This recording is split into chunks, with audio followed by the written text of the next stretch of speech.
Bienvenidos a Relatos del Más Allá. Me encantaría saber desde dónde nos escuchan, dejen sus comentarios, los leo con atención.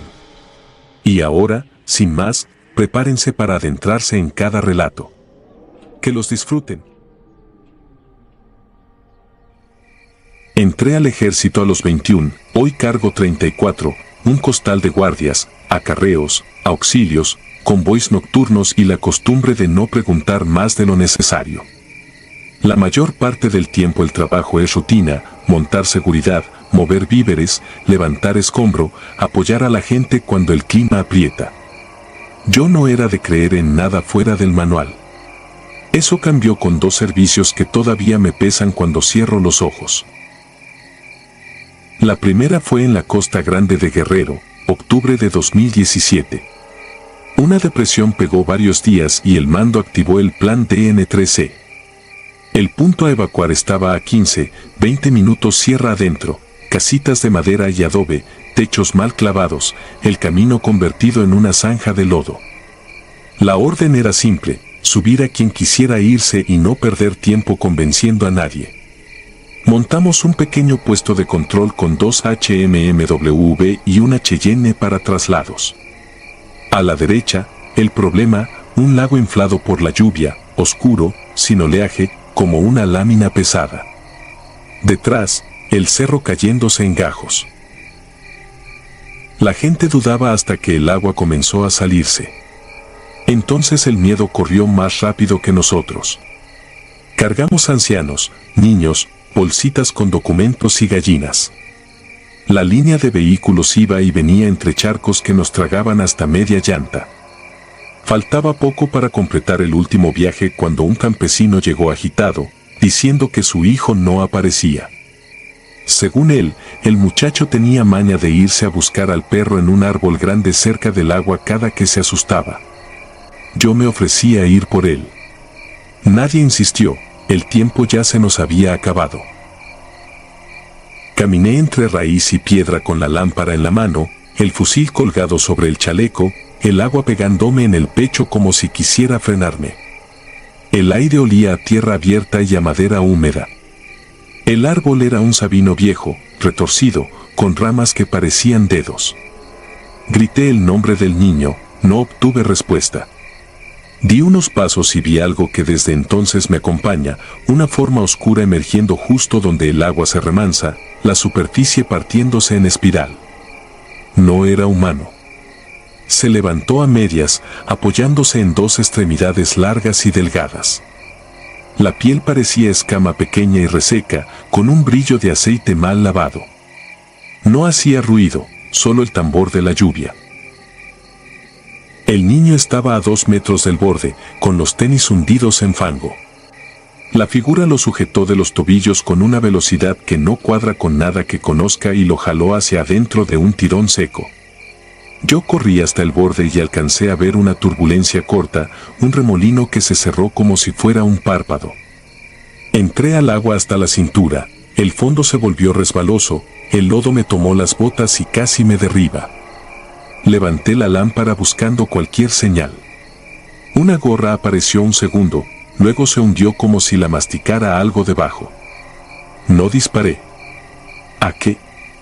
No había blanco, no había lógica, no había tiempo.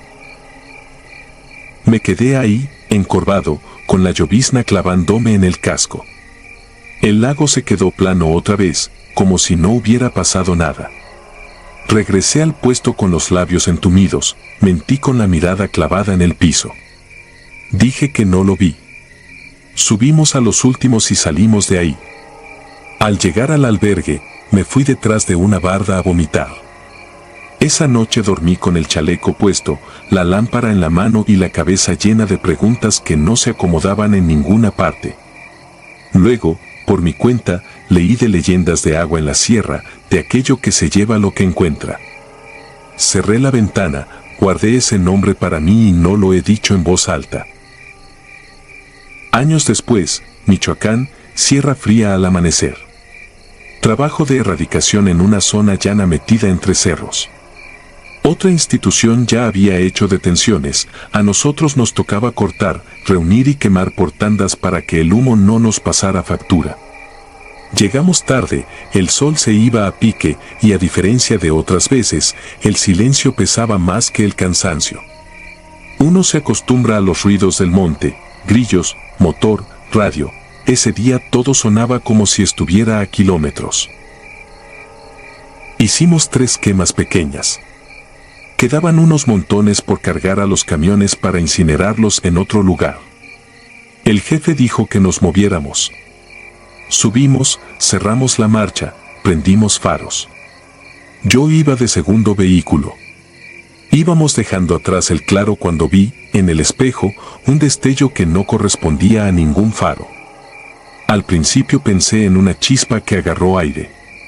Luego subió, no en línea recta, sino como si buscara equilibrio, y se quedó suspendida a menos de 100 metros del cultivo, una esfera de fuego limpio, compacta, sin humo. No olía a gasolina ni a nada conocido. No había chasquidos de madera ni golpes de lata. Aquello estaba quieto, como si nos observara. El conductor aferró el volante. El jefe en la primera camioneta aceleró. La esfera comenzó a moverse a una velocidad constante, sin viento, sin chistar, ganando altura despacio y luego perdiéndola, como si respirara. De pronto cambió de dirección, bajó por el costado del claro, rozó la tierra y dejó un rastro de luz corta que se apagó al instante. No quedaba brasa, no quedaba rama quemada. Solo un olor metálico, parecido al que dejan algunas herramientas cuando se calientan. Nadie dijo nada. No porque fuéramos valientes, porque sabía que si alguien abría la boca, se quebraba la calma que nos estaba sosteniendo. La esfera subió otra vez y vino hacia nosotros, no en línea exacta, sino tanteando, deteniéndose, acercándose sin apuro. El conductor quiso mirar de reojo, el vehículo se ladeó, recuperó. El jefe ordenó por radio mantener formación y salir a carretera. La voz le tembló apenas. No lo culpo. A mí también se me endureció la nuca. La cosa voladora nos siguió un tramo, siempre a la misma distancia, como tomando medida. Cuando pasamos por un grupo de encinos, se detuvo detrás de los troncos y ahí se quedó, inmóvil, hasta que la perdimos de vista. No hubo explosión, no hubo nada que registrar como accidente. Solo el recuerdo de un sol suelto a la hora equivocada. Paramos a 20 minutos, ya sobre asfalto.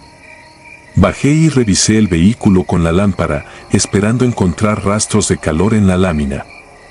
Nada. Revisamos también el lugar de incineración por la mañana siguiente, con personal de otra área. Tampoco, ni traza de químicos derramados, ni restos que explicaran una combustión espontánea, ni cables, ni artefactos, ni gente escondida. Firmamos los partes, volvimos cada quien a su unidad y a su silencio. Esa tarde, ya en el dormitorio, uno de los muchachos se puso a rezar sin decirnos qué le pasaba. Nadie lo interrumpió. He pasado noches de guardia con la mente en esas 2 postales. Del agua aprendí que hay profundidades sin catálogo. Del fuego, que hay luces que no son de este lado. No me asusta admitir que me ganaron. Me asusta lo sencillo que se presentaron, como si fueran parte del paisaje y nosotros los intrusos. A veces, cuando llueve, el repiqueteo contra las láminas del cuartel me regresa al Sabino y al remolino que cerró sobre un niño. Pienso en el perro que quizás siguió esperando ahí, bajo la rama grande, y en el padre que se quedó sin saber. Otras veces, al cruzar de noche entre parcelas, levanto la vista buscando destellos que no vienen de ningún poste. Hay un segundo exacto en que el monte parece contener la respiración. Entonces aprieto la correa del chaleco, reviso la lámpara, miro al frente y me ocupo. El uniforme no es un talismán. Es solo tela bien cosida para andar en la intemperie. Y aún así, seguimos. Porque nos toca. No sé si lo del lago tenía nombre antiguo, ni si la esfera era lo que algunos aseguran. Los manuales no contemplan estas líneas. El parte que llevo adentro es breve. En este país, cuando el clima se rompe o los negocios del monte arden, no solamente salen personas a la superficie. A veces también asoman presencias que no piden permiso y no dejan explicación. Yo sigo en servicio. Apoyo, escolto, cargo, limpio. Cada tanto, el aire huele a antes y la memoria me tira de regreso. Si me preguntan qué me da miedo, no digo nada. Solo recuerdo al agua cerrándose sin espuma y a la lumbre flotando sin viento, y entiendo que hay ojos arriba y abajo, atentos, esperando el descuido de cualquiera. Entonces ajusto la mira, me santiguo por dentro y avanzo. Porque en ciertos lugares, lo que arrastra y lo que arde sigue patrullando la misma tierra que juramos proteger. Y nosotros, con todo y disciplina, apenas somos visita.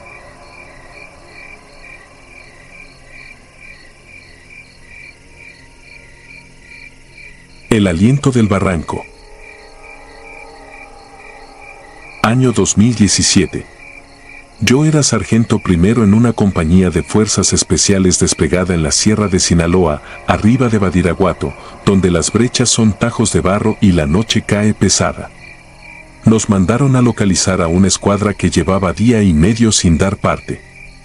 El último registro en la bitácora fue un audio corto con un zumbido grave y voces ahogadas, como si hablaran desde debajo del agua.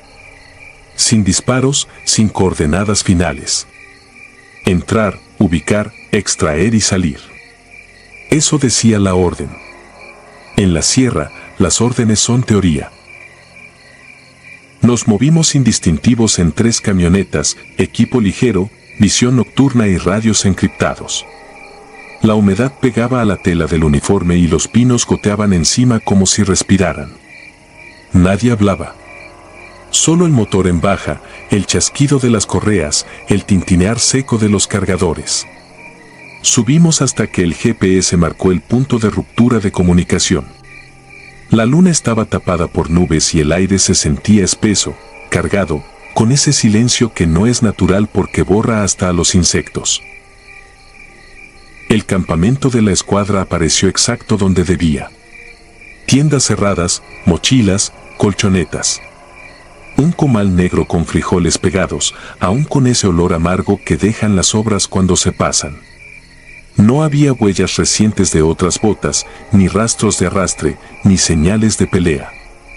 Era como si la gente se hubiera puesto de pie y se hubiera ido en fila sin tocar nada. Los rifles estaban en sus fundas, la munición completa. Revisé una libreta con apuntes de observación. Las últimas horas eran líneas torcidas, un todo tranquilo a medio escribir. A 20 metros encontramos el primero. Tirado boca arriba, piel clara como cera, sin marcas, sin sangre. Los ojos eran 2 discos abiertos, negros de lado a lado, sin brillo. Le tomé el pulso por acto reflejo, sabiendo que no lo tenía. Los dientes mostraban tierra prensada, una mordida de suelo. Llamé por radio. La señal entró con chasquidos y se rompió. Había interferencia que subía y bajaba con una cadencia casi orgánica. Nadie quería decirlo, pero el aire tenía algo encima, una presión inútil de explicar, como si el monte estuviera sobre nosotros aún estando de pie. Avanzamos hacia el cauce de un arroyo seco. El segundo estaba igual que el primero, con la mandíbula abierta en una mueca fija. El resto del perímetro estaba limpio. Sin pisadas recientes de animales, sin guano, sin marcas en los troncos.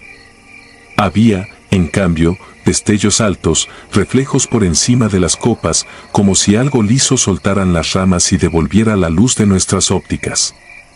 Las radios volvieron a caerse. Y entonces comenzó lo otro. Empecé a oír mi nombre, bajito, a una distancia que los oídos conocen porque la aprendieron de niños. Era la voz de mi padre, muerto desde 2008. No era una ilusión simpática ni un recuerdo bonito. Era su manera de llamarme para levantarme temprano, con la renguera de su acento y la pausa entre las sílabas. No fui el único. El cabo mayor llevaba los labios apretados y el más joven apretaba el casco con las manos. Nadie estaba loco. Nos miramos un segundo sin hablar y seguimos.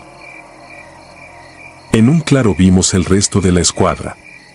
12 cuerpos acomodados en círculo alrededor de una depresión de tierra que parecía removida con manos, no con herramienta. Todos con el mismo color muerto y la misma mirada vacía. Algunos tenían los brazos arriba, como si se protegieran de algo que vino desde el centro. En el centro no había nada. Toqué la tierra, estaba tibia. El compañero más joven se quebró. No gritó ni pidió ayuda. Lloró en silencio, con el pecho apretado, como si escuchara algo distinto a lo nuestro. Me dijo que oía los gritos de otros, que eran muchos y que venían de muy hondo, como si le pasaran por los oídos y siguieran de largo. De regreso al campamento todo cambió. La niebla apareció sin aviso, densa a la altura de la cintura, con textura de humo frío que pegaba a las manos. La distancia de visión se redujo a 5 metros. Escuchamos pasos blandos, medidos, siempre a la misma distancia detrás. Si acelerábamos, aceleraba. Si parábamos, paraba. Apunté atrás con el ir y el tubo de visión se llenó de brillo hasta enceguecer. Algo saturaba las ópticas. En el canal primario, entre crujidos, entró una respiración lenta, profunda, con una pausa tan larga que nos obligó a contarla sin querer. No era uno de nosotros. Las camionetas estaban a 200 metros. Allí cayó el primero del grupo. No se oyó lucha ni un solo golpe de cuerpo contra ramas. Solo un quejido corto y el ruido opaco de alguien que desaparece del cuadro. Volteamos con linternas y la niebla se cerró más. A la izquierda, donde el camino hacía curva, algo cruzó. No lo vimos completo. Alcancé a registrar una figura delgada, brazos demasiado largos, cuello estirado, piel que no era piel sino una superficie mate, sin poros. Estaba de frente y, cuando quise fijar el detalle de su cara, esa línea dejó de estar. El sonido saltó a nuestra retaguardia como si la geografía hubiera rotado. Abrimos fuego por sectors. Ráfagas sostenidas, controladas. Las trazadoras dibujaron líneas que no se correspondían con impactos. El olor a pólvora se mezcló con un hedor rancio, como agua estancada que se calienta al sol. El dolor de cabeza me rompió la periferia de la vista. Me agaché por reflejo, apreté los dientes y esperé el golpe que no llegó. Cuando levanté, la figura estaba a menos de 1 metro. No vi ojos. Vi 2 cavidades oscuras y una boca interminable que parecía moverse con su propio ritmo, como si los dientes fueran pequeños animales. El cabo me jaló del chaleco y disparó sobre mi hombro. El estampido me dejó pitando. La figura dio un paso hacia atrás, no por impacto, sino como si midiera distancia y quisiera jugar con el margen. La niebla nos hizo perder a otros 2. No hubo gritos de auxilio. Solo ausencia. Subimos a las camionetas con la torpeza de quien no quiere dejar la espalda descubierta. Yo manejé la última. En el espejo retrovisor vi movimientos a la altura de las ramas, desplazamientos sin peso, sombras que corrían paralelas sin levantar hojas. La respiración lenta volvió a entrar por el radio, ahora alineada con la mía, como si repitiera mi ritmo para enseñarme que podía imitarlo. Uno de los compañeros empezó a rezar tan bajo que apenas se le notaba el movimiento de la mandíbula. En la base nos separaron y nos tomaron declaración por turnos. Nadie adornó lo que vio. Nadie intentó encontrar términos elegantes. A los 3 días nos mandaron a descanso forzoso. Nos retiraron de la zona y a otro batallón le tocó asegurar el área con una orden simple, acceso restringido por riesgo geológico. En el mapa de operaciones quedó un rectángulo gris donde antes había una cuadrícula con números. El comandante me dijo que me enfocara en recuperar el sueño y no en buscar explicación. No recuperé el sueño. Un mes más tarde, de madrugada, volví a sentir la llamada de mi padre, esa manera vieja de decir mi nombre que ya no tendría que existir. Me paré y revisé la casa, ventana por ventana. Nada. Al volver al cuarto, vi polvo blanco en el piso, un rastro fino como cal traída en las botas. Creí que eran restos del taller. Al día siguiente limpiaste todo, me dijo mi esposa sin saber nada, y el polvo volvió a aparecer junto a la puerta, como si hubiera entrado y se hubiera detenido a mirar. A veces, en el entrenamiento, el tubo de visión se satura sin motivo. Las ópticas se blanquean un segundo y después vuelven. No pasa cada vez. Pasa cuando el aire está fijo, cuando ni los perros ladran en los ranchos de abajo y el viento parece retenido por una mano grande. Ese día, siempre, escucho mi nombre a baja distancia. No es mi padre, o no solo. Es ese monte que respira, que aprende nuestros ritmos, que repite nuestros latidos. Aún sé el olor de tierra tibia que tenía el centro del círculo. Aún recuerdo las cavidades sin brillo, la boca interminable, el modo en que nuestras balas hicieron líneas sin impacto. No sé qué fue. Sé que nos dejó salir porque quiso. Y que la cal en el piso aparece donde no debe, como si marcara el sitio en el que algún día me tocará quedarme mirando un centro vacío. Vuelvo a oler frijoles pegados cuando caliento la comida en casa. Vuelvo a ver el barro seco en los dientes cuando muerdo la boquilla para aflojar la tensión del cuello. Me repito que son asociaciones, que así funciona la memoria cuando quiere castigar. Luego, al apagar la luz, oigo la respiración en el cuarto, larga, pacientes pausas, como contando. No abro los ojos. He aprendido que mirar no ayuda. El monte no termina en la sierra. A veces entra a la casa con un rastro fino y silencioso, se queda parado en la puerta, repite mi nombre con la voz que usaban para levantarme de niño y espera a que me levante para volver a llevarme al claro. Donde no hay nada. Donde todo pasó sin dejar marca y, aún así, sigue pasando. Donde el aire es una orden que no se puede cumplir. Y uno entiende que jamás dejó de estar ahí.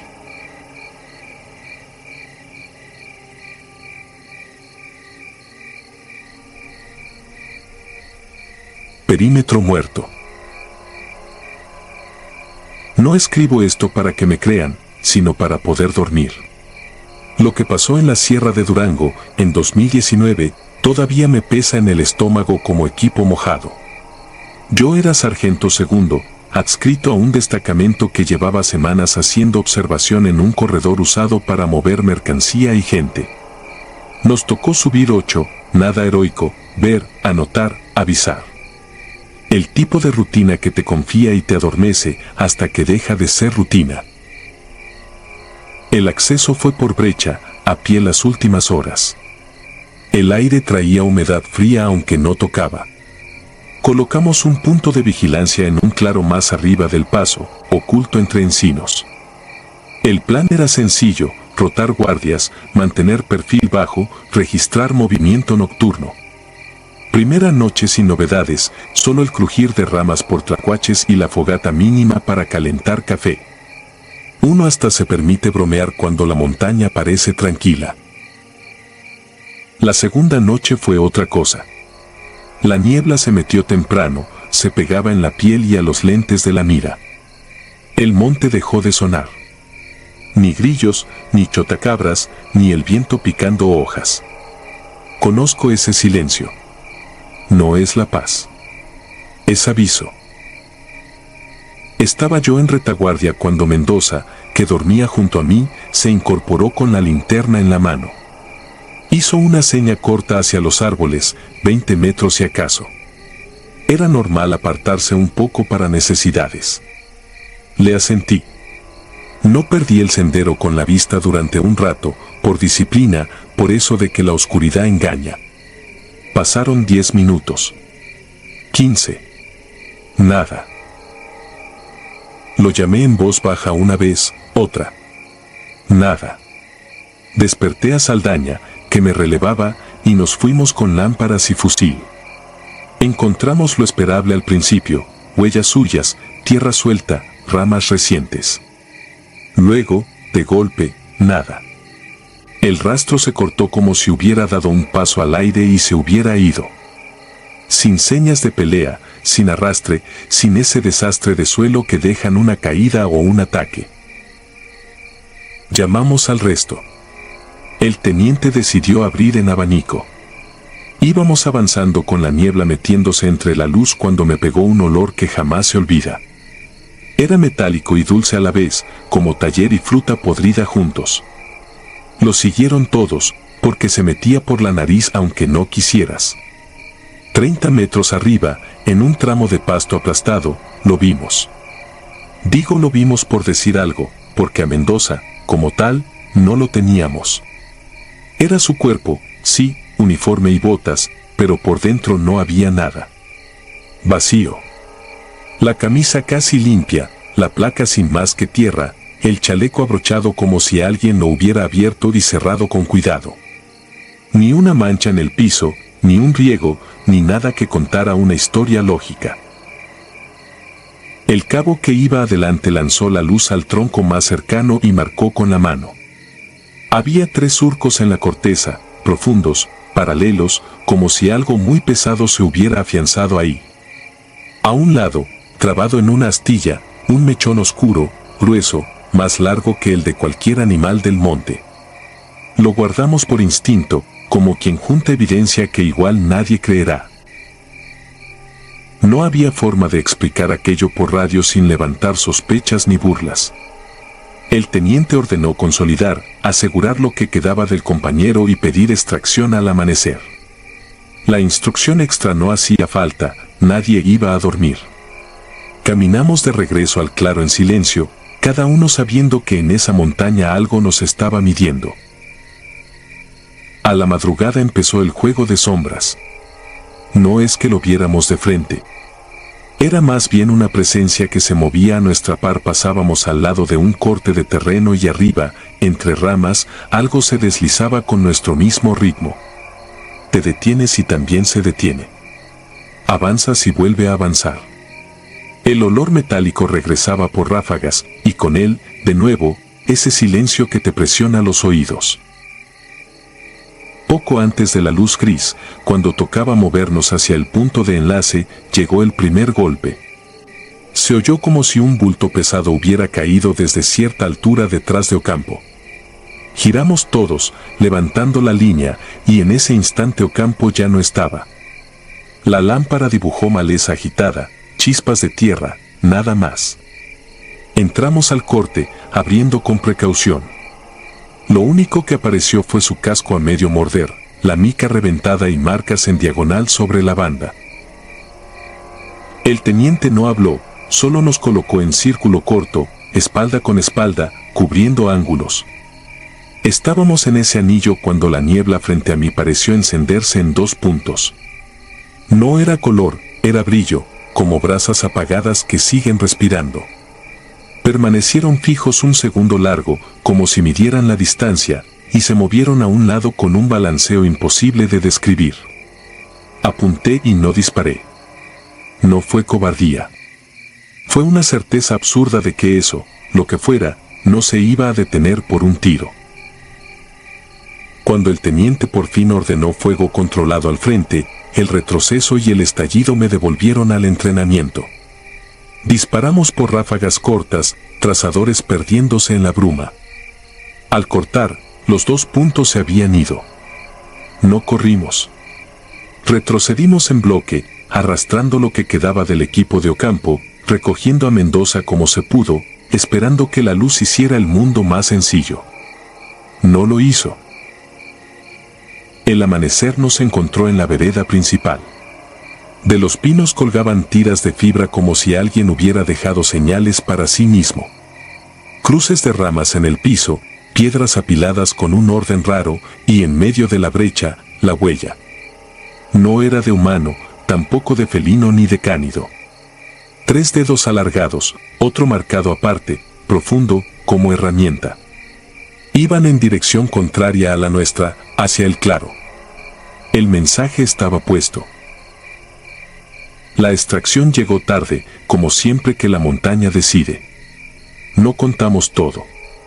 No por miedo a la sanción, sino por miedo simple.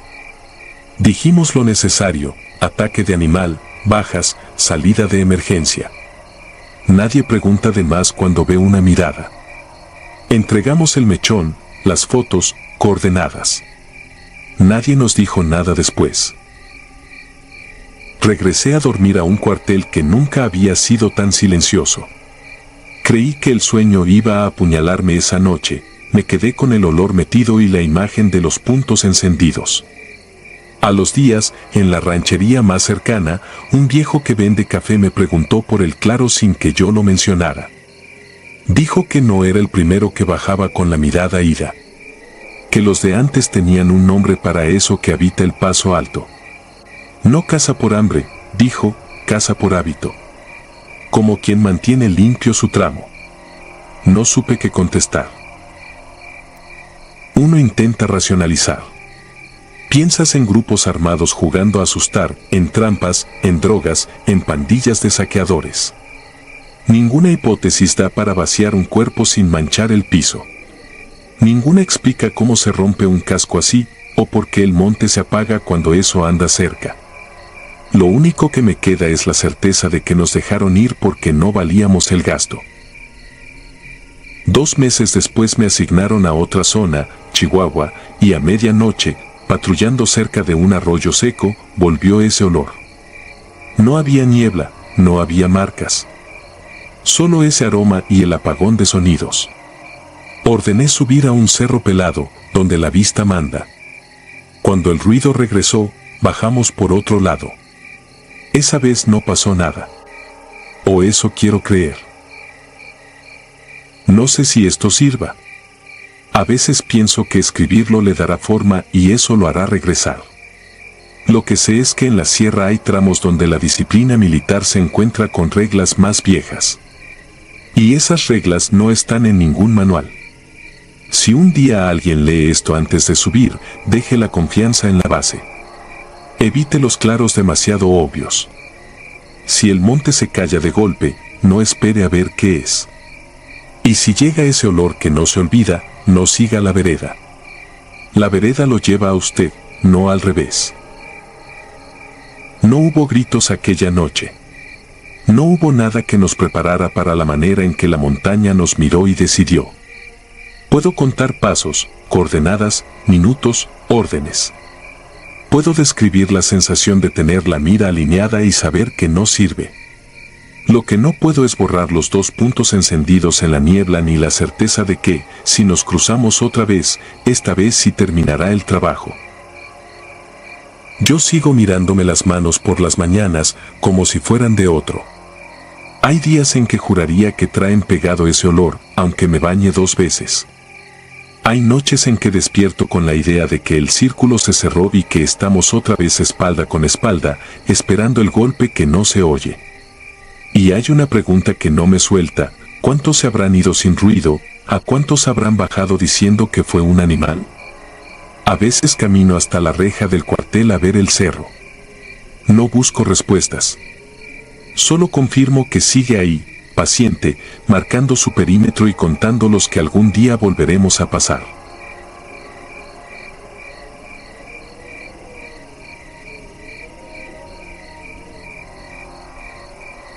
La boca del desierto. No sé si esto me sane o me hunda más, pero ya no me alcanza el silencio. Me llamo Julián, sargento segundo de infantería. Lo que voy a narrar pasó en 2018, en la franja árida entre Coahuila y Nuevo León, durante una operación nocturna de interdicción. Nos habían pasado un dato: actividad irregular cerca de unas instalaciones industriales abandonadas, estructuras metálicas oxidadas que sobresalían como costillas de un animal muerto. Decían que ahí abajo había quedado un viejo sistema de extracción sellado con placas de concreto. La orden era revisar, registrar y retirar. Éramos 9, el teniente, 2 binomios canófilos, un ingeniero de combate, un operador de comunicaciones y 4 de tropa. Avanzamos sin luces, solo con puntos infrarrojos y térmicas.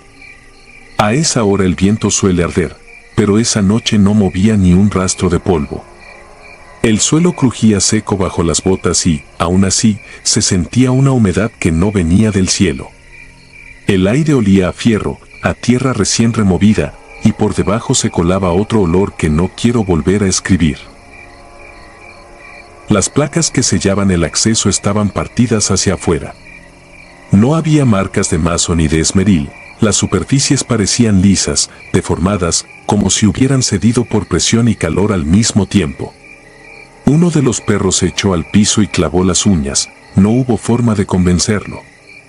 El otro temblaba, no de frío sino de rabia contenida, y daba tirones cortos con el collar, sin ladrar. El ingeniero hizo un barrido con su equipo. Al fondo, tras cámaras oxidadas y tuberías, aparecía un hueco rectangular recortado en la pared posterior, más reciente que todo lo demás. El pasadizo bajaba recto unos 6 metros y luego se perdía en ángulo a la derecha. Alrededor, tierra apilada, costales, cuerdas viejas, pedazos de madera y una cantidad alarmante de restos. No usaré la palabra técnica. Algunos estaban despedazados con marcas de dientes, otros acomodados en figuras que daban vueltas hacia un punto central. Puedo decir que no eran exhibiciones del crimen organizado para asustar. Tenían otra intención, como si obedecieran un patrón que no era humano. El teniente ordenó asegurar líneas y preparar descenso. El primer binomio amarró al can con un arnés y bajó despacio, con cámara térmica y micro.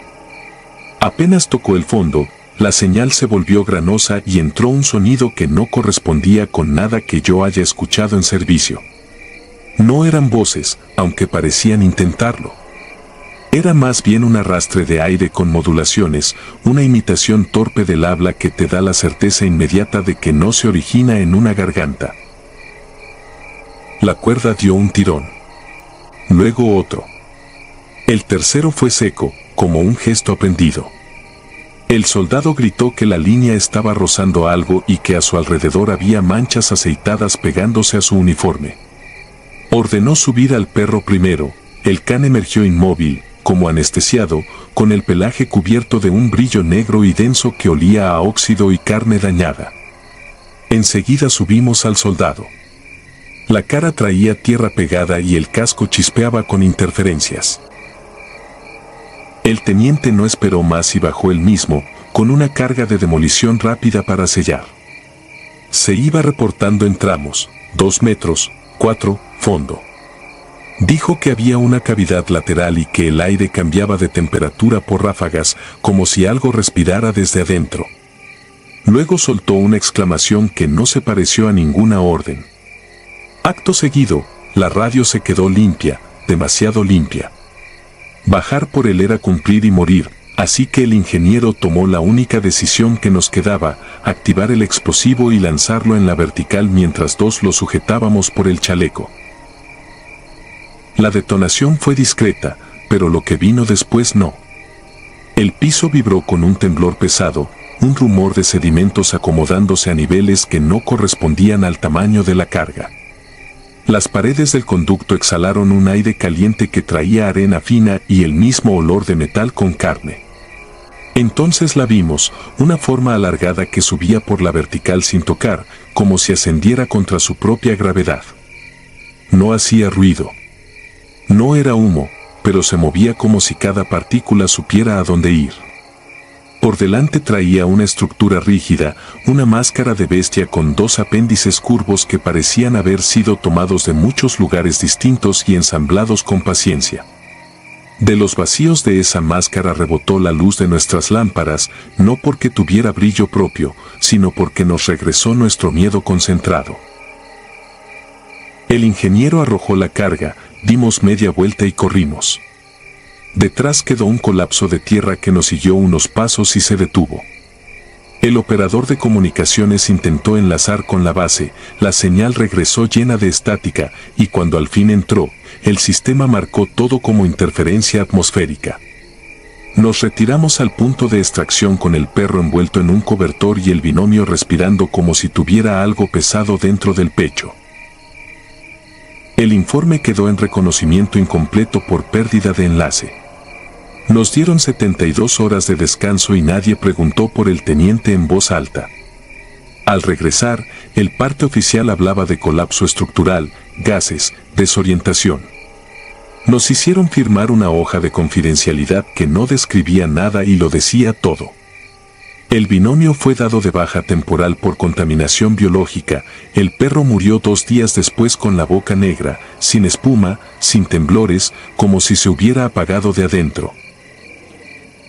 Desde entonces, el sueño me visita de formas raras. A veces despierto con la sensación de arena entre los dientes.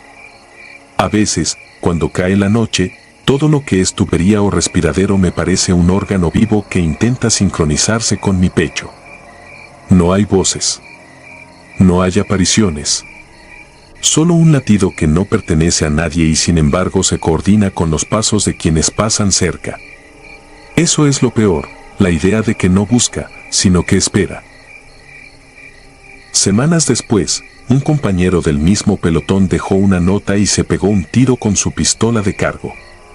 En letras torcidas decía que cada grieta del suelo le enseñaba un camino hacia abajo. No mencionaba animales, ni fantasmas, ni santos. Hablaba de patrones, de la forma en que el polvo se acomodaba como una lengua gigantesca. Lo leí una vez y lo quemaron. Volvimos a salir a patrullar esa zona por órdenes nuevas, nada de entradas, nada de exploraciones, solo perímetro. De noche, el metal de las estructuras viejas chasquea cuando se enfría y el viento pasa por el acero como por flauta sin música. El ingeniero insistió en que lo que descolgamos no era una cosa sino muchas, compuestas, adheridas, guiadas por una forma, una máscara, un símbolo que imita una cabeza de animal porque eso es lo que mejor nos detiene. Dijo que quizá los residuos, la humedad y los años habían engordado algo que ya estaba antes de todos, algo que aprende con lo que le damos. No sé si creerle. Sé lo que sentí cuando la figura asomó, que nos miraban mirarnos, como si desde abajo hubieran aprendido a usar nuestra luz para reconocernos. Sé que el olor a fierro no era de escombros sino de lo que esa mezcla hacía con las cosas vivas. Sé que la cuerda dio 3 tirones, no 2 ni 4, y que ese ritmo se repitió luego en mis pulsaciones durante semanas. Sé que desde entonces evito cualquier sótano, cualquier conducto, cualquier trampa de aire que me haga recordar una vertical que se abre donde nunca debería. Me cambiaron de región a inicios de 2019.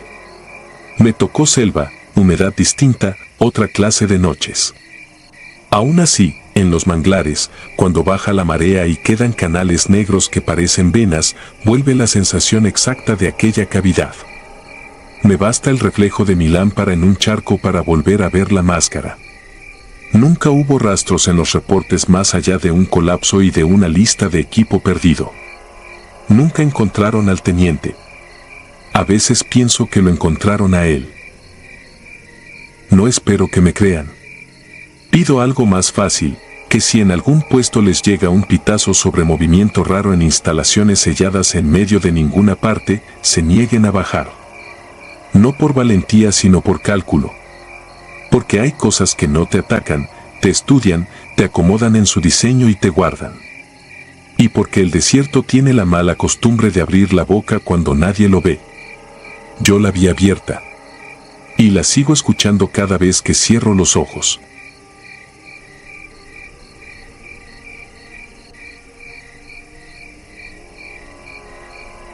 Cornamenta. No sé si lo que voy a contar sea creíble para alguien que no haya pisado monte, pero fue real. Fue en 2017, en la Sierra de Songolica, Veracruz.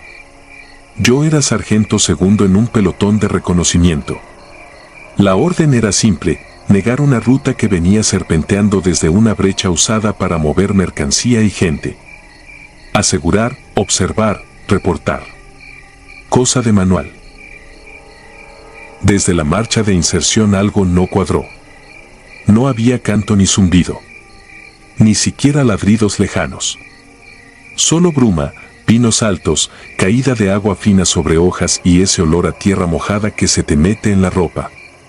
Íbamos 8. El jefe de escuadra, al que le decíamos Jara, marcaba el ritmo.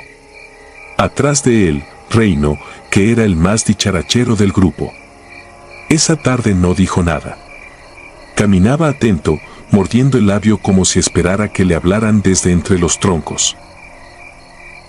Vivacuamos junto a un talud con cruces de palos clavadas y veladoras terminadas en charcos de cera. Había collares de semillas colgando de una roca, una especie de altar. Jara torció la boca, pero dio la instrucción de montar seguridad ahí mismo. No había mejor punto.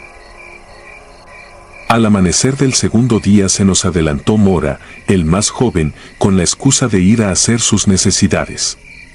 Se fue a unos arbustos, a la vista. No tardó ni un minuto cuando dejamos de verlo. Lo llamamos. Silencio. Jara ordenó un peineo corto. Encontramos su cuchillo atascado en el barro y, a unos metros, sus botas. Sin rastro de arrastre, sin pisadas claras que no fueran las nuestras. El monte parecía esponja, tragándose todo. Pasamos el resto del día recorriendo radios de búsqueda. Nada. Pedimos a la red permiso para ampliar.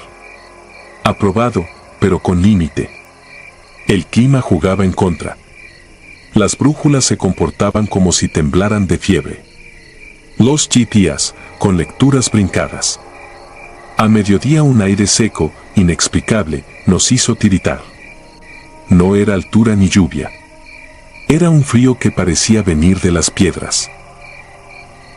A las 3 de la mañana del tercer día se escucharon pasos en carrera. Los dedos apretaron gatillos.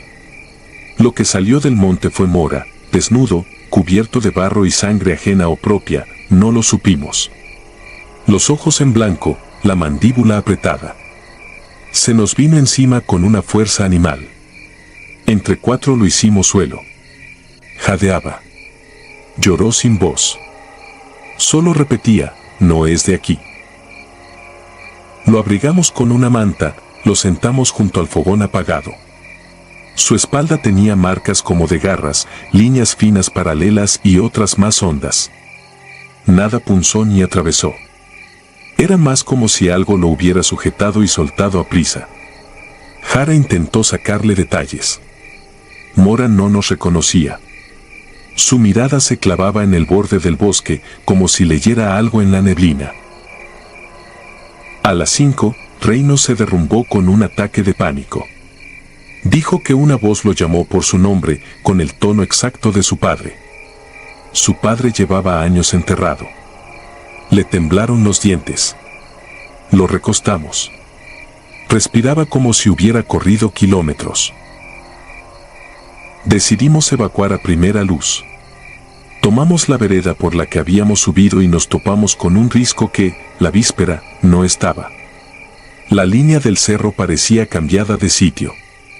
Avanzamos por otra cañada, reconociendo árboles marcados, pero en 200 metros todo se desacomodó, como si el terreno se moviera sin moverse.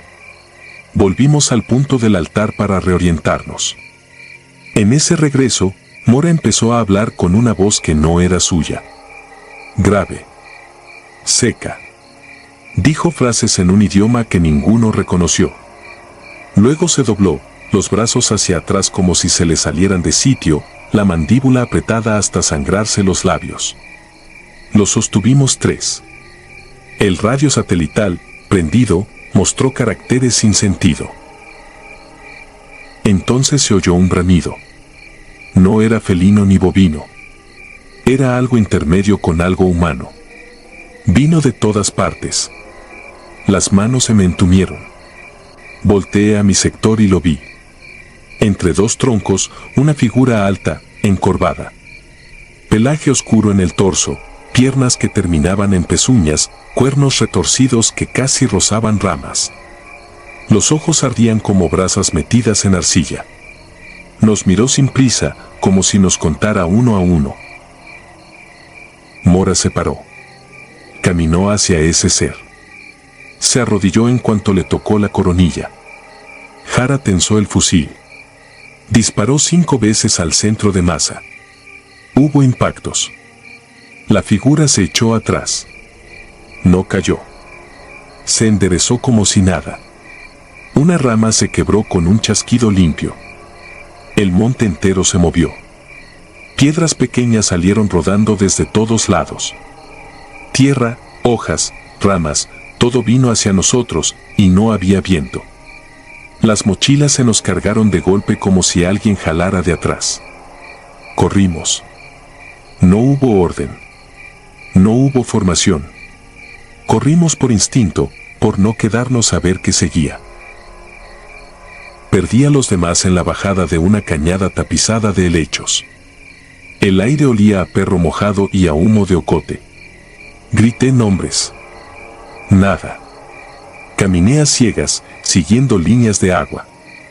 Me senté un momento para juntar cabeza y amaneció sin aviso, como si alguien hubiera abierto una compuerta de luz. Di 2 pasos y salí a una vereda que conocía. La primera del mapa. La real. Lloré de coraje y alivio. Un equipo de búsqueda salió de un destacamento comunal y me recogió casi al mediodía.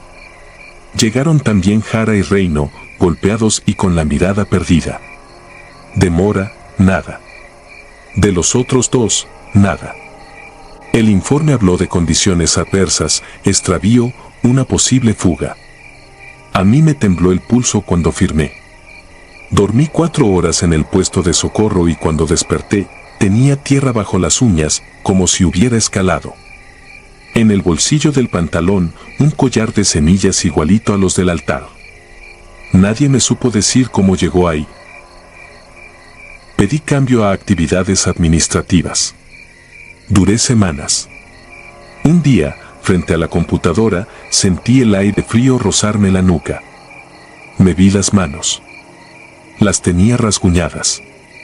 Esa noche decidí solicitar mi baja. Puse por escrito salud mental. No discutieron. Me fui a vivir a un cuarto en Orizaba. Parecía seguro.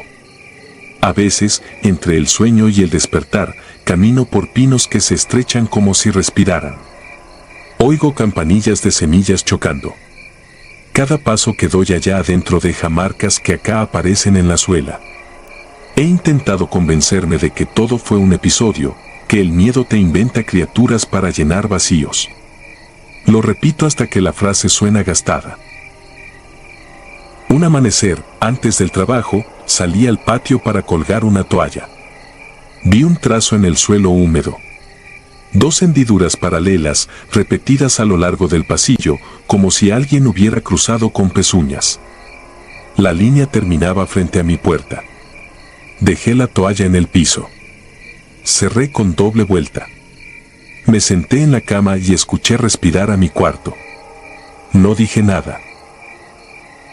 Otra madrugada, al levantarme por agua, sentí que no estaba solo. No porque oyera algo o viera sombras. Era una certeza parecida al frío del cerro. Abrí la llave, el chorro golpeó el vaso y entonces olí ocote. Me quedé quieto, el vaso en la mano. En el cristal de la ventana se formó un vaho. 2 círculos se marcaron, a la altura de un rostro que mirara desde fuera hacia adentro. Leves, como si alguien respirara pegado al vidrio. Tapé el vaso con la palma y me fui de espaldas a la pared. No me volví a asomar. A la mañana siguiente, junto a la ventana, había barro salpicado en el piso. Lo limpié sin pensar. Barrí 3 veces. Ese mismo día, en el trabajo, me llegó un mensaje sin remitente con una foto de monte, bruma y un árbol torcido. En la rama más alta, como colgada, se veía una manta del color de las que usamos en campaña. En la base, un collar de semillas. Borré la foto. Cambié de número. Me mudé. Cada vez que doblo una calle y me huele a perro mojado, sé que no hay distancia que sirva. No necesito volver a la sierra para encontrarme con eso. No me hace falta. Él sabe dónde vivo. Y cuando cierro los ojos, la coronilla me arde, como si una mano enorme fuera a tocarme para que me arrodille.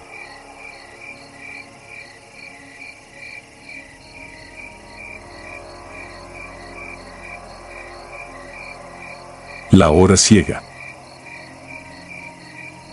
Yo era cabo en un equipo de reconocimiento del ejército, adscrito a una compañía de fuerzas especiales. Año 2011. Nos desplegaron en la sierra al poniente de Valparaíso, Zacatecas, donde la cartografía deja de tener sentido y el mapa es pura piedra. La orden fue sencilla: ubicar un punto de retransmisión clandestino que, según inteligencia, servía a un grupo armado para coordinar traslados nocturnos. Nada de capturas, nada de fotografías con prensa. Entrar, verificar, marcar coordenadas, salir. Lo de siempre. Cayó la tarde con ese frío seco que corta la respiración. El aire traía pólvora vieja y tierra petrificada. El pelotón quedó a 2 kilómetros. Nosotros, 6 hombres, avanzamos por un arroyo seco hasta un lomerío con matorral bajo. Llevaba mi FX-05, visión nocturna en el casco y un GPS que, hasta entonces, jamás me había dejado tirado. Todo parecía cuadrar: antenas improvisadas sobre una lomita, una construcción mínima a media ladera, cercas cortadas, llantas marcando huellas recientes. Lo típico. Lo primero raro fue el silencio demasiado parejo. Ni coyotes, ni grillos, ni los pequeños chasquidos de ramas que uno aprende a medir para saber si hay gente. Era un silencio lleno, de esos que te apretujan la espalda. No lo dije. Nadie lo dice. Te alineas, tomas aire y sigues. El punto resultó ser la capilla abandonada de un antiguo rancho. La pintura caída dejaba ver piedra gris y el campanario estaba fracturado como mandíbula mal curada. Detrás, una caseta de lámina sostenía 2 mástiles con cable coaxial bajando a una caja metálica. Todo montado con prisa, pero con manos que saben. Al revisar la caseta, escuché un golpeteo lento, regular, como una llave contra metal, que no venía de ningún lado y al mismo tiempo de todos. El sargento indicó perímetro y me metí con otro elemento a la capilla. Adentro, bancos apilados, polvo grueso y marcas de zapatos con dibujo militar. En el presbiterio, una trampilla de madera asegurada con un pestillo oxidado. No había cerradura. Levantamos la tapa. Un aroma mineral, frío, nos lamió la cara desde abajo. Era una escalera angosta con peldaños de roca, descendiendo a una especie de sótano cavado en el cerro. Bajamos. La lámpara reveló un pasillo tallado, con paredes que mostraban vetas brillantes. Tendido a la izquierda, un cableado improvisado alimentaba focos intermitentes. En el suelo, huellas que subían y bajaban muchas veces. El golpeteo se oía más claro, paciente, como si marcara un paso de marcha. Avanzamos hasta una sala rectangular con mesas, una camilla y cajas de cartón. Mi compañero abrió una de ellas: radios, baterías, placas solares. En otra, vendas, suero, guantes. En el extremo de la sala había una puerta de fierro con respiraderos. Detrás, el golpeteo seguía. Alertamos al sargento por radio. Cuando terminé de hablar, la radio devolvió mi propia voz con un retardo leve, como si alguien repitiera el mensaje desde otra frecuencia. Pensé en rebote. El sargento confirmó: aseguren y esperen. Nadie discutió. Abrimos la puerta de fierro. Detrás, un cuarto excavado con más cuidado, reforzado con malla y viguetas, limpio a su manera. En el centro, un contenedor alargado de acero, de esos que se usan para instrumentos. Estaba mojado por fuera, como si transpirara. En el piso, un rastro oscuro llevaba desde ese contenedor hasta un desagüe improvisado. El golpeteo, ahora era más lento, casi detenido. Me acerqué. El contenedor no tenía candado, solo pasadores laterales. Lo solté. Cuando levanté la tapa, el olor cambió. No era a descomposición ni a animales.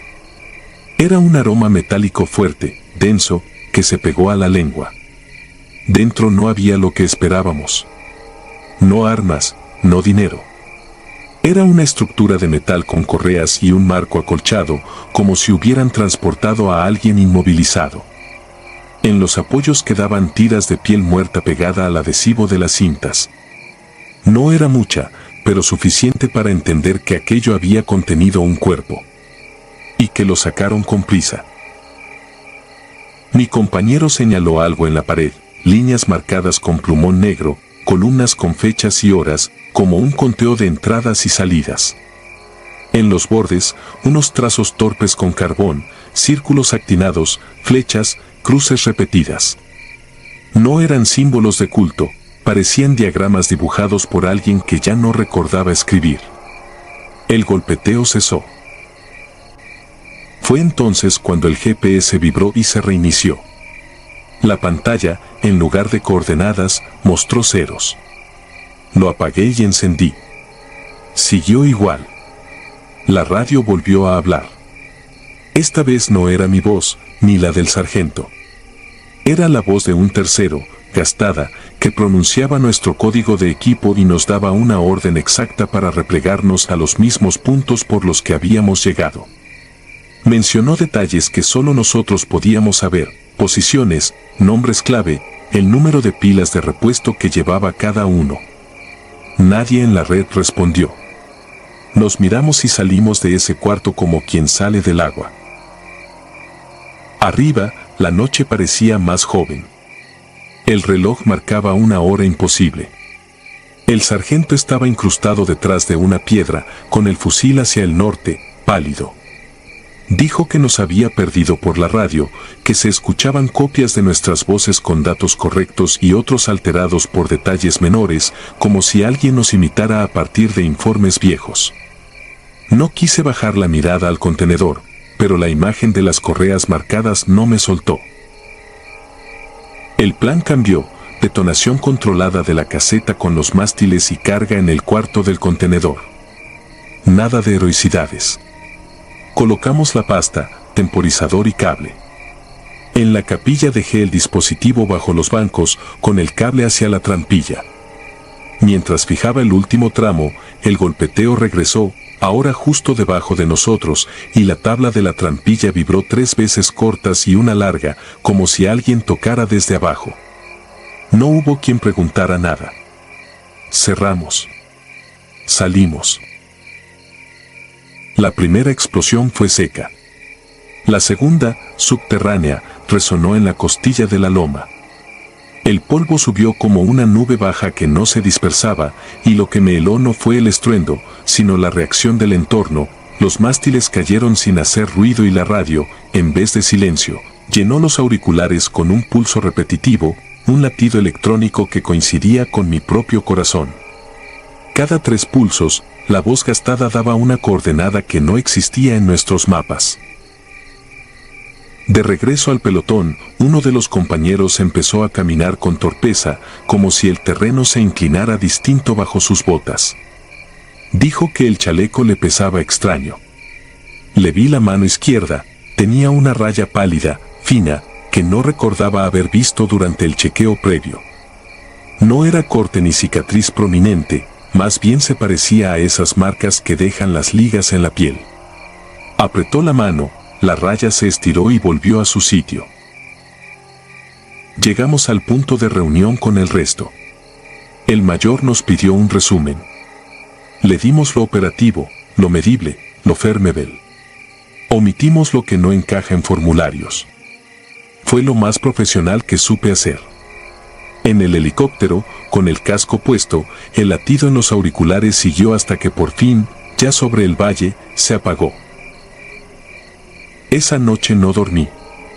Me quedé mirando mi reloj, comparando frecuencias de radio en la libreta, repasando distancias. Todo encajaba como debe encajar. Y, aún así, no. A los 3 días nos mandaron fotos de un dron, la capilla reducida a un rectángulo calentado, las láminas de la caseta retorcidas, el suelo abierto en una grieta corta que no estaba en la cartografía vieja. En el borde de la grieta, marcas de suela idénticas a las nuestras, apuntando hacia adentro. Nadie dijo que fueran nuestras. Nadie quiso preguntar si en algún momento nos dividimos más de lo que creímos. Seguí en servicio un tiempo. Cambié de zona, cambié de rutina. Me acostumbré a pensar que aquella fue una noche rara como tantas que se tragan con café. Pero hay detalles que vuelven cuando menos los necesitas. Por ejemplo, las interferencias. En bases distintas, con equipos distintos, de vez en cuando una transmisión ajena lanza nuestro código de equipo con una variación mínima en la entonación y un ruido de fondo con el mismo patrón: 3 pulsos, pausa, 3 pulsos. Si bajas el volumen casi a cero, el pulso sigue allí, como un latido que no depende del aparato. La raya pálida en la mano de mi compañero se convirtió en 2. Él pidió baja meses después, por asuntos personales. No fui a su despedida, estaba asignado. A veces, en las noches de guardia, siento en mi propio antebrazo una tirantez que se enciende cuando paso cerca de antenas, como un cosquilleo que sube y luego se calma. Cuando la luz cae directo, se distingue una línea casi imperceptible que no sé cuándo me gané. No sé qué transportaban en aquel contenedor ni quién instaló esas antenas. No sé cómo alguien imitó nuestras voces con detalles tan precisos sin estar pegado a nuestras sombras. Sé, sin embargo, que no fue un espejismo colectivo. Hay demasiadas piezas concretas, las cajas, el cableado, las huellas, las marcas de conteo, el olor metálico pegado a la garganta por horas. Y hay una certeza pequeña, casi ridícula, que me visita en la última hora de la madrugada. Lo que abrió y cerró aquella trampilla entiende de rutas, patrullajes y tiempos.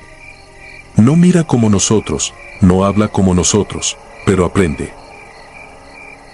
La llamo la hora ciega, porque todo parece en orden y no lo está. Porque en el papel la misión fue un éxito, el objetivo quedó fuera de servicio y no hubo bajas. Porque, aún así, cada vez que una radio despierta en frecuencia muerta y mis propios códigos regresan con una cadencia ajena, me veo bajando aquella escalera otra vez. Y escucho la madera vibrar, 3 golpes cortos, uno largo. Como un toque de queda que nadie declaró. Como una orden que quedó flotando, esperando el momento exacto para repetirse.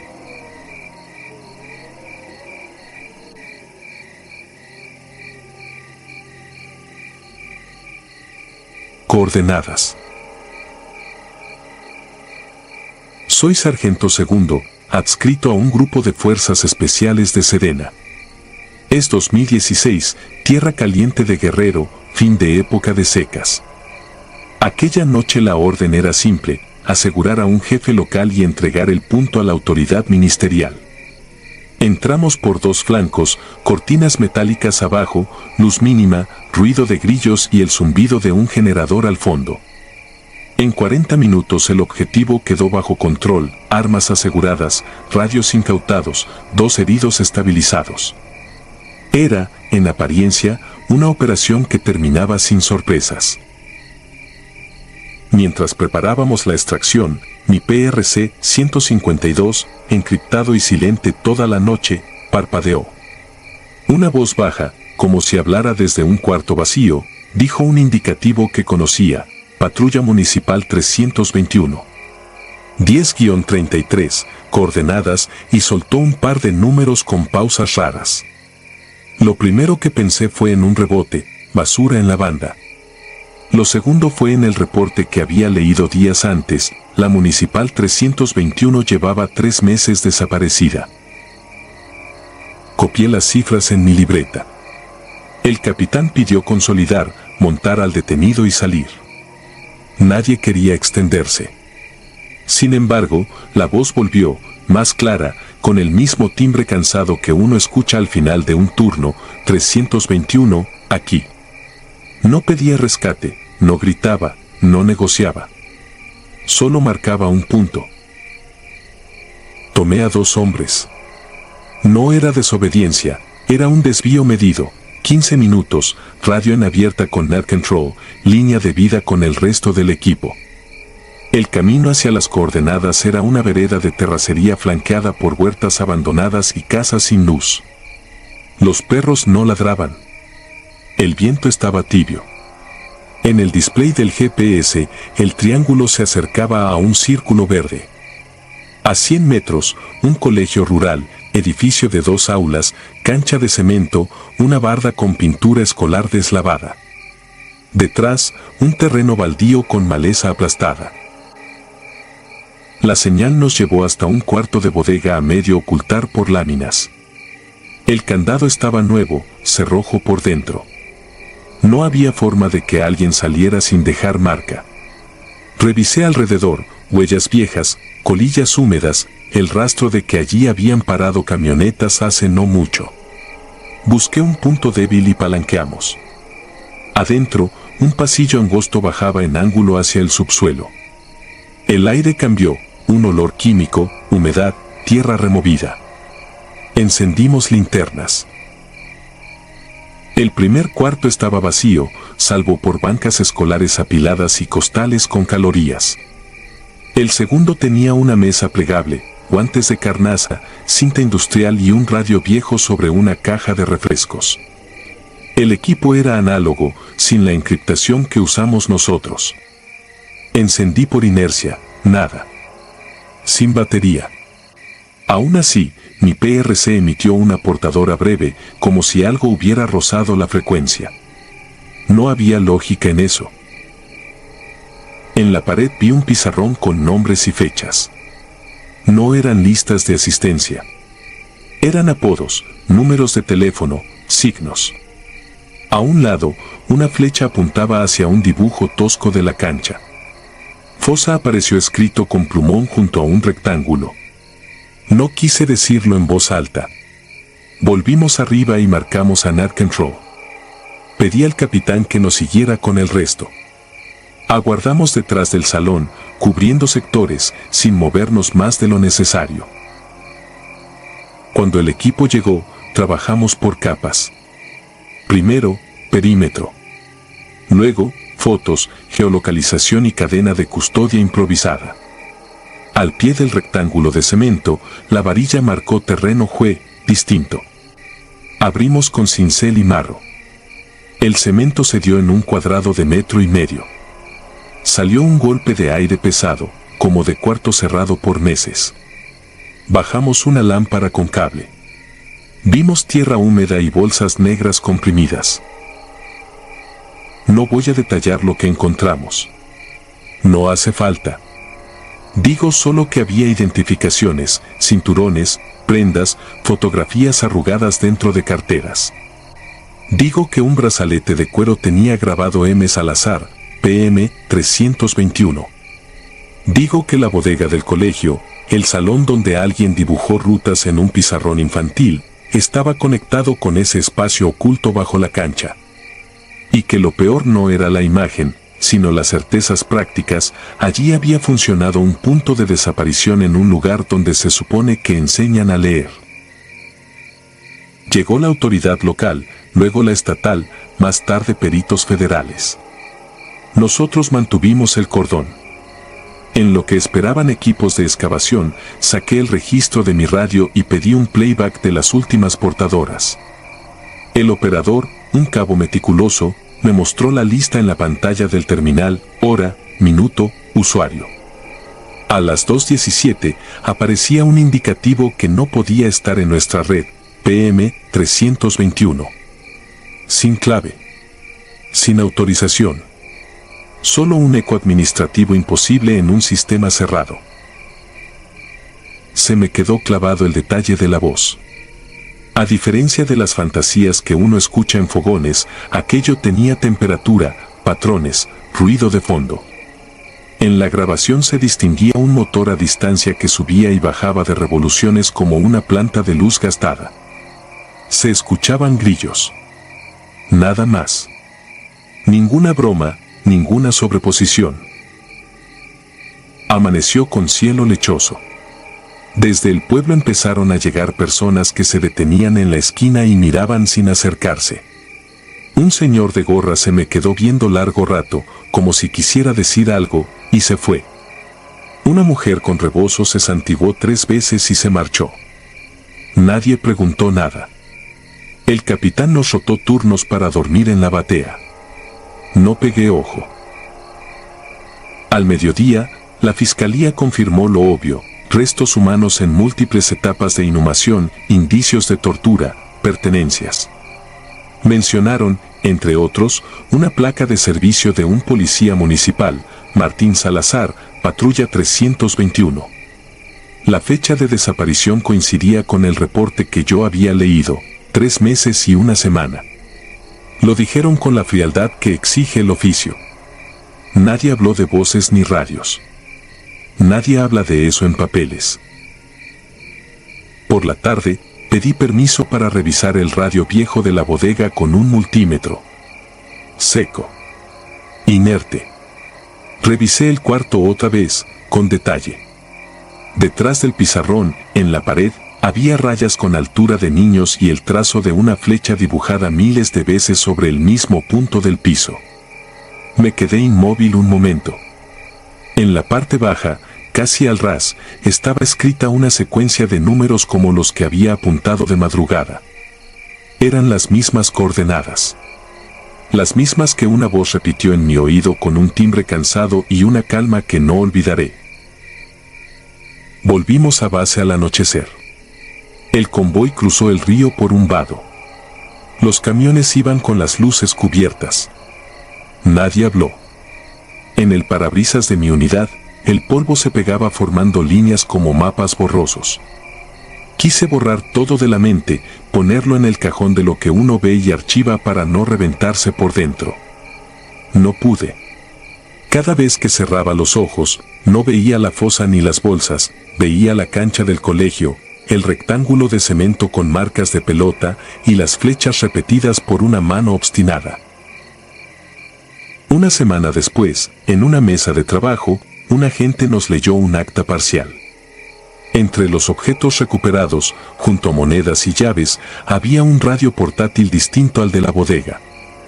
Era de dotación municipal, con etiqueta azul y un número de serie que terminaba en 321. Lo encontraron no con nosotros, sino dentro del primer corte del subsuelo, apagado, clavado contra tierra. Lo entregaron al perito de electrónica. El dictamen decía que llevaba meses sin energía. Meses. No sé si alguien más escuchó lo que yo escuché. No sé si a otros les habló esa voz baja marcando un punto en la noche. Sé que un lugar de estudio fue usado para borrar gente. Sé que la operación rutinaria no lo era. Y sé que, desde entonces, cada vez que salgo a terreno, al terminar la revisión de equipo, hago una prueba que nadie me pidió, abro el volumen del PRC y dejo la banda limpia durante 1 minuto, en silencio, por si alguien decide repetir un indicativo desde donde ya no hay señal. A veces, en medio de la estática, me parece oír un motor viejo subir y bajar, como planta de luz cansada. No digo nada. Anoto la hora. Miro el GPS. Siento el peso de la libreta en el bolsillo del chaleco, igual que aquella noche. Y camino, porque a veces el trabajo es eso, seguir coordenadas que no encajan, abrir puertas que nadie quiere abrir, y aceptar que no todo lo que nos guía está vivo, aunque nos haga llegar a tiempo.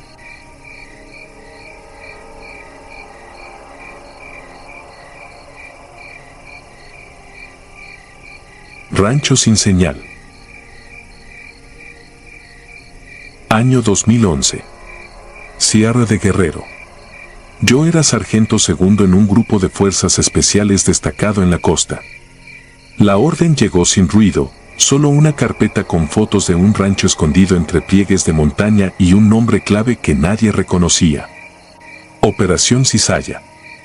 Objetivo: capturar a un intermediario que había roto con su gente y se escondía con un par de fieles. Se nos dijo que estaba desarmado, paranoico y sin respaldo. Sonaba a cosa rápida. Asegurar, levantar, evacuar. Despegamos cerca de medianoche. El helicóptero nos dejó a 15 kilómetros para evitar halcones. Caminamos por brecha embarrada, sin hablar, turnándonos la punta. La lluvia había apagado los insectos y el monte no hacía su música habitual. Cada paso sonaba más fuerte de lo que debía. Nadie lo dijo, pero todos lo sentimos. El silencio cuando no debe existir pesa más que cualquier chaleco. Dividimos al equipo en 3 elementos de entrada y 3 de seguridad. Yo iba con el binomio en punta. Establecimos el punto de reunión detrás de una quebrada y seguimos leyendo terreno.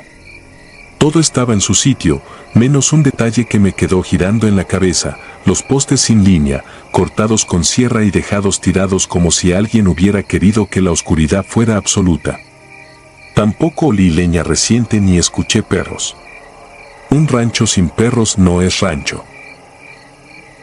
Llegamos a Visual. Casa principal de bloque, 2 cuartos por fuera, teja vieja.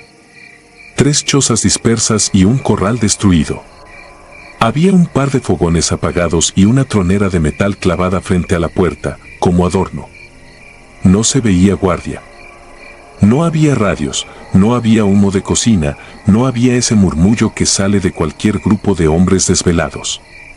La nada sostenida. Reporté al jefe de equipo. Autorizó ingreso escalonado. Cruzamos la puerta con linternas montadas, barriendo esquinas. Piso de cemento húmedo, olor a grasa vieja y algo que no supe nombrar. Primer cuarto despejado. Colchonetas, latas vacías, una libreta con números. Segundo cuarto con una mesa y veladoras gastadas pegadas con cera al borde.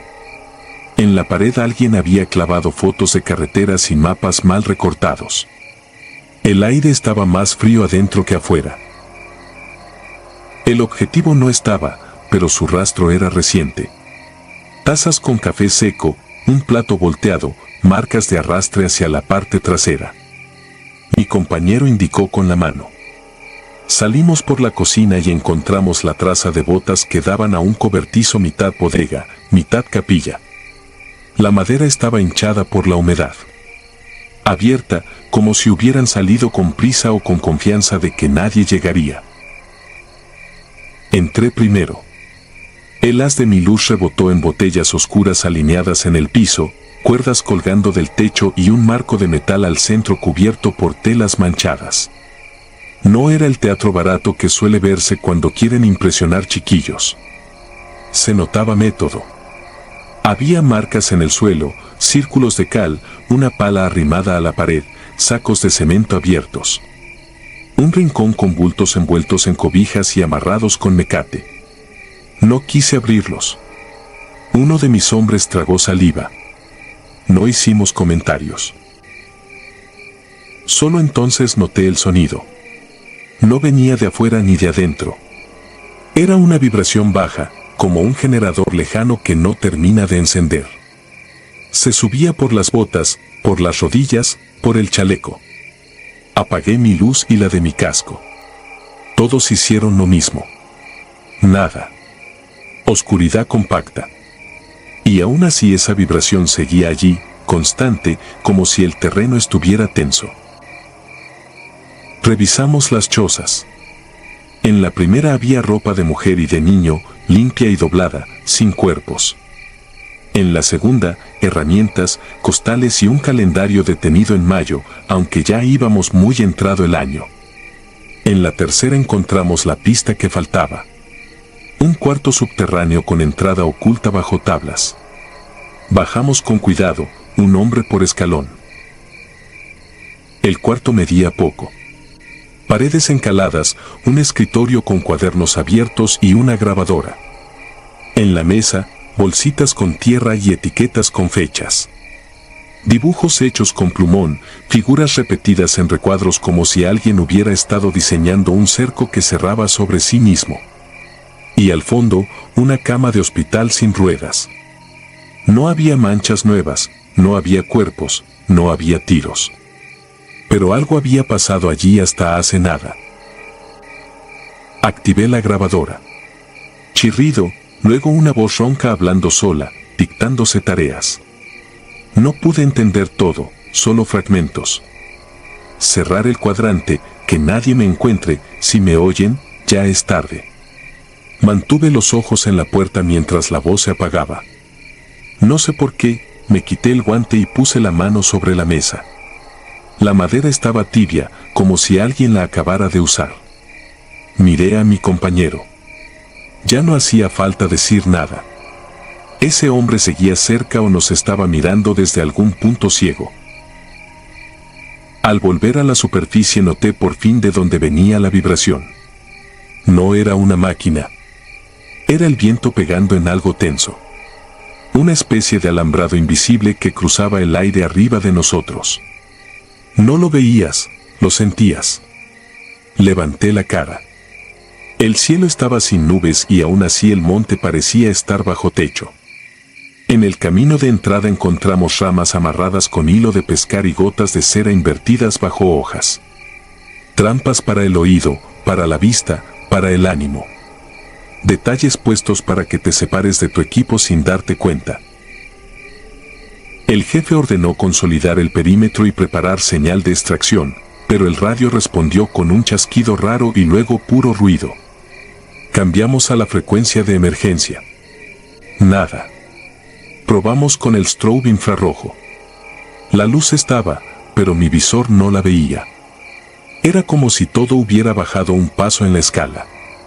Nos reagrupamos hombro con hombro, contando respiraciones.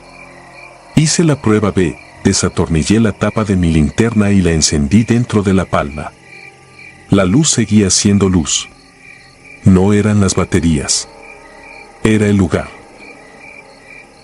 Fue entonces que lo escuchamos. No un lamento ni un grito. Pasos. Sobre lámina vieja, calculados para no romper nada. 3, 4, 5, alrededor de nosotros, a distancia, como probando cerrojo por cerrojo. Lancé una luz química lejos, hacia el corral. Cayó, se quedó brillante en el barro, exactamente como debía. Nadie cruzó el haz. Sin embargo, la lámina sonó de nuevo, pero esta vez del lado opuesto. Levantamos a la vez las armas hacia el monte. Vi algo entre los troncos. No era una figura completa. Era un borde donde no debía haber borde, una silueta que se pegaba a otra silueta. Apunté al centro y avancé un paso. Se replegó con el mismo paso hacia atrás, como si hubiera aprendido a copiar el mío. El instinto me pedía vaciar el cargador. La disciplina me salvó. No disparamos. Retrocedimos hacia la casa principal en bloque, lento, sin abrir huecos entre cuerpos, recitando en la cabeza la tabla de fuego como quien reza. Dentro de la casa el aire se volvió ligero. El radio regresó con estática y 2 palabras de vida. Reporte corto.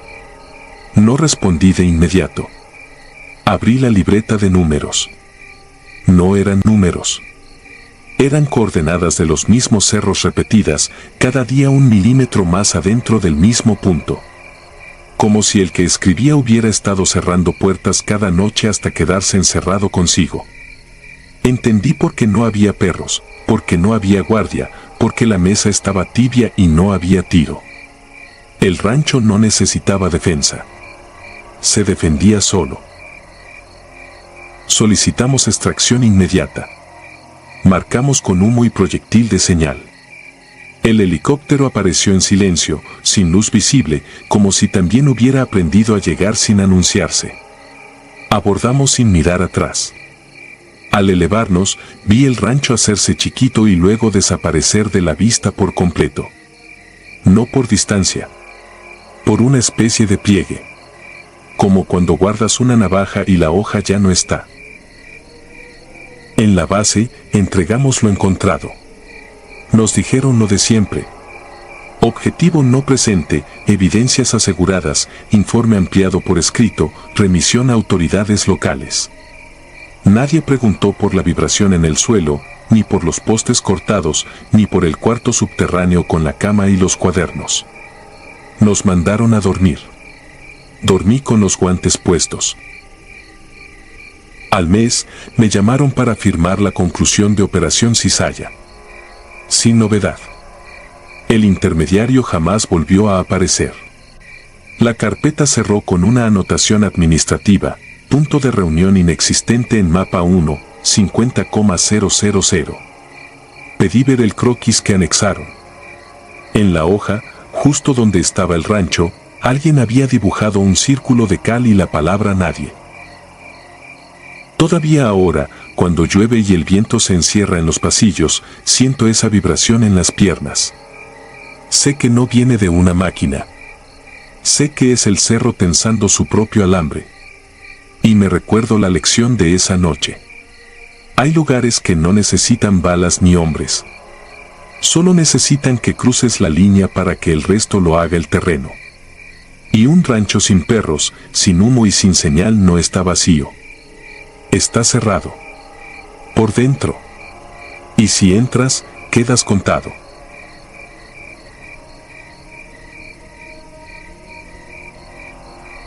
Si te gustaron estos relatos, regálanos tu like y déjanos tu comentario. Y no olvides suscribirte al canal para que sigas recibiendo las notificaciones de los próximos relatos. Tu apoyo nos ayuda a seguir creciendo dentro de YouTube. Nuevamente, mil gracias y nos vemos en el próximo relato.